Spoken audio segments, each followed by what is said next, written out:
திருச்சிற்றம்பலம். தென்னாடுடைய சிவனை போற்றி, எந்நாட்டவருக்கும் இறைவா போற்றி. அனைவருக்கும் வணக்கம். நாம் இன்னைக்கு பார்க்கக்கூடிய பதிவு என்னன்னு பார்த்துட்டீங்கன்னா, வரக்கூடிய 2025 4 கிரகங்கள் பயிற்சியாக போகிறாங்க. சனி பகவான், ராகு பகவான், கேது பகவான், குரு பகவான் 4 பேரும் பயிற்சியாக கூடிய இந்த 2025வது வருடம் ஒவ்வொரு ராசிக்கும் என்ன மாதிரி யோகங்களை கொடுக்க போறார் அப்படிங்கிறத நம்ம முழுமையா பார்க்க போறோம். அதற்கு முன்னாடி நம்முடைய சேனலை சப்ஸ்கிரைப் பண்ணிக்கோங்க. பெல் பட்டன்ல ஆல் அப்படின்னு சொல்லக்கூடிய பட்டனை கிளிக் பண்ணிக்கோங்க. அப்பதான் நம்ம போடக்கூடிய அனைத்து பதிவுகளுமே உங்களுக்கு உடனுக்குடன் வந்துகிட்டே இருக்கும். இந்த வருஷம் பார்த்துட்டீங்கன்னா ரொம்பவுமே சிறப்பான ஒரு வருஷம். ஏன்னா ராகுவும் கேதுவும் குரு பகவானும் அதே போல பார்த்துட்டீங்கன்னா சனி பகவான் 4 பேருமே பயிற்சி ஆகக்கூடிய ஒரு அமைப்பா இருக்கு. குரு அப்படின்னு சொல்லிட்டோம்னா தங்கம், நகை, சுப நிகழ்ச்சிகள், குழந்தைகள், இது எல்லாமே யாருக்கு கிடைக்க போகுது. கேது அப்படின்னு சொன்னோம்னா அருளை கொடுக்கக்கூடியவர், இறை பக்தி, ஞானம், முக்தி, பிரபஞ்சம் இதெல்லாமே கொடுக்கக்கூடியவர் கேது பகவான். ராகு அப்படின்னா செல்வம், செழிப்பு, வளர்ச்சி. அதாவது கேது அருள், ராகு பொருள், லக்ஸரியா வாழக்கூடியது எல்லாமே உங்களுக்கு ராகுனுடைய அமைப்புல வந்துடும்.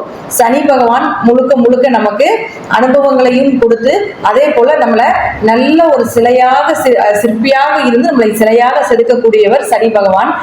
இப்ப இவங்க 4 பேருமே மாறக்கூடிய காலகட்டங்கள்ல யார் யாருக்கு என்னென்ன கிரகங்கள் நல்லா இருக்காங்க, யாருக்கு என்ன கிடைக்க போகுது அப்படிங்கிறது ஒவ்வொரு ராசி மூலமாகவும் நம்ம பார்க்கலாம். மகர ராசிக்குண்டான 2025 மகர ராசிக்காரர்களுக்கு ரொம்ப சந்தோஷமான வருடம். ஆனா வருத்தமும் இருக்கும் அப்படிங்கிறது உண்டு. ஏன்னா இளதை சனி நடக்கிறப்போ உங்களுக்கு நிறைய அனுபவங்களை கொடுத்திருப்பார், நிறைய கஷ்டங்களை கொடுத்திருப்பார். இது ஃபர்ஸ்ட் ரவுண்டுக்கு. இதே செகண்ட் ரவுண்டா இருந்திருந்தாருன்னா மிகுந்த பண வளர்ச்சி, தொழில் வளர்ச்சி, அதே போல வீடு, மனை, சொத்து சுகங்கள், பெயர், புகழ் இது எல்லாமே ரெண்டாவது சுற்றுக்கு கொடுத்திருப்பார். இதே 3வது சுற்றாக இளதை சனி நடந்திருந்தா நோய் நொடிகளை கொடுத்து, ஒரு பண இழப்புகளை கொடுத்து, சில அவமானங்களையும் கொடுத்திருப்பார். இது 3வது சுற்றுல நடந்திருக்கும். அதனால ஒவ்வொருத்தருடைய வயதுக்கு தகுந்தது போலவும், ஒவ்வொருத்தருடைய ஜாதக தசாபுத்திக்கு தகுந்தது போலையும் சனி பகவான் கோச்சாரப்படி சில விஷயங்களை செஞ்சிருப்பார். இருப்பினும் சனி இருந்த காலகட்டங்கள்ல நிறைய அனுபவங்களை கொடுத்து உங்களை ஒரு நல்ல மனிதராகவும், நல்ல அனுபவம் மிக்க ஒரு யதார்த்தமான இருக்கக்கூடிய ஒரு மனிதராகவும் ஆக்கியிருப்பார் அப்படிங்கிறது தான் முற்றிலும் உண்மை. இப்ப சனி பகவான் உங்களை விட்டு விட்டார். அதாவது சனி மார்ச் மாசத்துல பயிற்சி ஆகிறார். அப்போ மகர ராசிக்கு திருக்கணித முறைப்படி 7.5 சனி முடிவுற்றது அப்படிங்கிறது உண்மை. அடுத்தது சனி பகவான் உங்களுடைய ஜாதகத்துக்கு 3ஆம் வீட்டுக்கு போக போறார். முயற்சி ஸ்தானத்துக்கும் வெற்றியை கொடுக்கக்கூடிய ஒரு ஸ்தானத்துக்கும் போறார். அப்போ அவர் யார் மகர ராசிக்கு அப்படின்னா லக்னாதிபதி, உங்களுடைய ராசி அதிபதி. உங்களை இயக்கக்கூடிய கிரகமே யாருன்னா சனி பகவான் தான். அப்போ அவர் 3ஆம் வீட்டுக்கு போகும்பொழுது இது சார்ந்த விஷயங்கள் எல்லாமே உங்களுக்கு சக்சஸ் ஆகும்.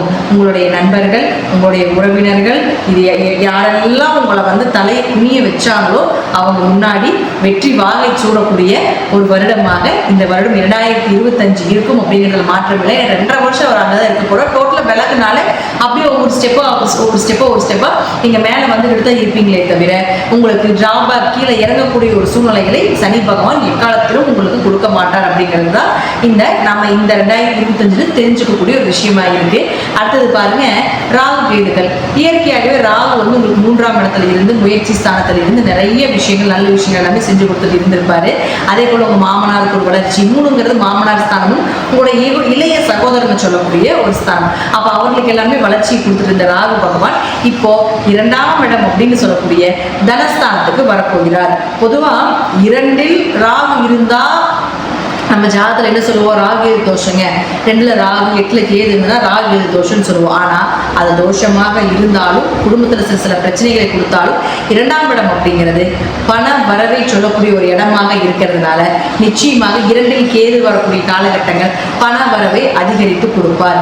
எப்படியும் மணி ஃப்ளோ ஆயிடும். எதிர்பார்த்ததை விட டபுளா தான் எல்லாமே இரட்டிப்பு லாபங்கள், எல்லாமே அதிகமா நீங்க என்ன நினைக்கிறீங்களோ அதோட அதிகமாக கொடுக்கக்கூடிய ஒரு பண வரவை ஏற்படுத்தி கொடுத்து விடுவார் அப்படிங்கிறது தான் உண்மை. அடுத்தது கேது பகவான். இந்த கேதுவை பொறுத்த வரைக்கும் பார்த்துட்டீங்கன்னா இந்த கேது 8ஆம் வீட்டுக்கு வரப்போகிறார். 8ல் கேது வரும்போது கொஞ்சம் வயிறு உபாதைகள், கொஞ்சம் ஜீரணமாகாமல் இருக்கிறது, குடல்ல புண்ணு வர்றது, அல்சர் வர்றது, ஆசன வாய் பகுதிகளில் பிரச்சனைகள் ஏற்படுது. 8ல் கேது வந்ததுன்னா அது நோய் தொற்றை கொடுக்காம அது போறதே கிடையாது. சில அவமானங்கள். அதே போல 8ல் கேது இருந்ததுன்னா சில பணங்களும் தேவையில்லாம விரயங்களாகும், ஏமாற்றமாகும், ஒரு பக்கம் பணத்தை கொடுத்து திரும்பி வராத ஒரு சூழ்நிலைகளை கூட இந்த கேது பகவான் ஏற்படுத்தி கொடுத்துருவார் அப்படிங்கிறது தெரிஞ்சுக்கலாம். ராகு எந்த அளவுக்கு பணம் கொடுத்தாலும் கேது அதற்கு ஈக்குவலாக ஏதாவது ஒரு சின்ன சின்ன பண இழப்புகளையும் ஏற்படுத்தி கொடுப்பார் அப்படிங்கிறது முற்றிலும் உண்மை. இதுதான் நம்ம ராகு கேது தோஷங்களாக சொல்லுவோம். யோகத்தை கொடுத்தாலும், எந்த கிரகம் யோகத்தை கொடுத்தாலும் ஒரு பாதகத்தையும் ஒரு கெடுதலையும் கொடுக்காம போகாது அப்படிங்கிறது உண்மை. அடுத்து பாருங்க, ராகு கேதுகளுக்கு இயற்கையாகவே அவர்கள் நிழல் கிரகங்கள், வீடுகள் கிடையாது. தன்னுடைய எந்த வீட்டில் இருக்கின்றார்களோ அதை தன்னுடைய வீடாக எடுத்துக்கொண்டு அதற்கு போல் செயல்படுவார். அப்போ ராகு இங்க ராகு வந்துடுவார். அப்ப ராகு வீடு கொடுத்த கிரகம் யாருன்னு பார்த்துட்டீங்கன்னா சனி பகவான். இந்த சனி பகவான் உங்க ஜாதகத்துல நல்ல நிலையில் இருந்து விட்டால் ராகுவால வளர்ச்சிகள் மட்டுமே தான் உங்களுக்கு. பண வரவு, குடும்ப வளர்ச்சி, குடும்பத்துக்கு தேவையானதை பூர்த்தி செய்யக்கூடிய ஒரு சந்தோஷம், மகிழ்ச்சி எல்லாமே கொடுத்துருவார். அதே போல கேது இங்க வந்துடுவார். இந்த கேதுக்கு வீடு கொடுத்த கிரகம் யாருன்னு பார்த்துட்டீங்கன்னா சூரியன். இந்த சூரியனும் உங்க ஜாதகத்துல நல்லா இருந்து விட்டால் நோய்கள் வரும், ஏமாற்றங்கள் உண்டு, சில அவமானங்கள் இருந்தாலும் அது சின்னதா விலகி பெரிய அளவுக்கு பாதிப்புகளை கொடுக்காது. அப்படியே கொடுத்தாலும் அதுல இருந்து எளிமையாக தப்பித்து வரக்கூடிய வழிகள் என்ன அப்படிங்கிறதையும் கொடுத்து விடுவார். சூரியன் கெட்டா இதெல்லாமே நடக்கும். அதே போல சனி பகவான் உங்க ஜாதகத்துல நல்லா இல்லைன்னா வளர்ச்சி உண்டு, நீங்க பிரமாண்ட வளர்ச்சி அப்படிங்கிறத விட கொஞ்சம் நார்மலான வளர்ச்சியை ஏற்படுத்தி கொடுத்துருவார் அப்படிங்கிறது உங்க ஜாதகத்தினுடைய அமைப்பு. அடுத்தது குரு பகவான். இந்த குருவை பொறுத்த வரைக்கும் பார்த்துட்டீங்கன்னா 5ஆம் வீட்டுல இருந்து ராசியை மே மாசம் வரைக்கும் பார்க்கறாரு. அப்போ சுப நிகழ்ச்சிகள், ஒரு நல்ல காரியம் பண்றது, நகை நட்டு வாங்குறது, பணம் சார்ந்த விஷயம் எல்லாமே மே வரைக்கும் வச்சுக்கோங்க. அதற்கப்புறம் பார்த்துட்டீங்கன்னா குரு போய் 6ல மறைறாரு. இருப்பினும் மகர ராசிக்கு 3/12ஆம் அதிபதி, மறைவு ஸ்தானாதிபதியாக இருக்கக்கூடிய குரு மறையற்கு ஒரு யோகத்தை கொடுக்கும். அப்போ ஏதாவது ஒரு கடன் வாங்க வேண்டிய சூழல் இருந்தாலும் கடன் அடைத்து விடும். அல்லது உங்களுக்கு 6ஆம் இடத்தில் குரு வரக்கூடிய காலங்கள் ஏதாவது ஒரு நோய் தொற்றுகளோ, ஒரு மருத்துவ செலவுகளோ, ஒரு வேலை வாய்ப்புகள், ஏன்னா 6ஆம் இடங்கள் வேலையை சொல்லக்கூடிய ஒரு இடம். அப்போ வேலை வாய்ப்புகள் கூட கிடைப்பதற்கு வாய்ப்புகள் உண்டு.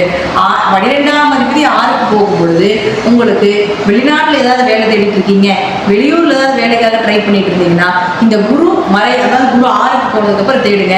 கண்டிப்பாக கிடைப்பதற்குண்டான வாய்ப்பை 100% கொடுப்பார் அப்படிங்கிறது உண்மை. உங்க தசாபுத்தியும் நல்லா இருந்து உங்களுக்கு கொஞ்சம் சப்போர்ட் பண்ணிட்டா இந்த மகர ராசிக்கு 7வே சனி முடிந்த கையோடு நிச்சயமாக சனி பகவானும் ராகு கேதுக்கும் குரு பகவானும் ஒரு நல்ல வேலை வாய்ப்புகளும் பண வரவும் குடும்ப ஒற்றுமையும் குடும்பத்தில் சந்தோஷங்களையும் கொடுக்காம போகாது இந்த 2025 அப்படிங்கிறத முற்றிலும் உண்மை. நன்றி, வாழ்த்துக்கள். மீண்டும் ஒரு நல்ல பதிவில் சந்திக்கலாம். திருச்சிற்றம்பலம், தில்லையம்பலம், ஸ்ரீ நரசிம்ம திருவடிகளே சரணம்.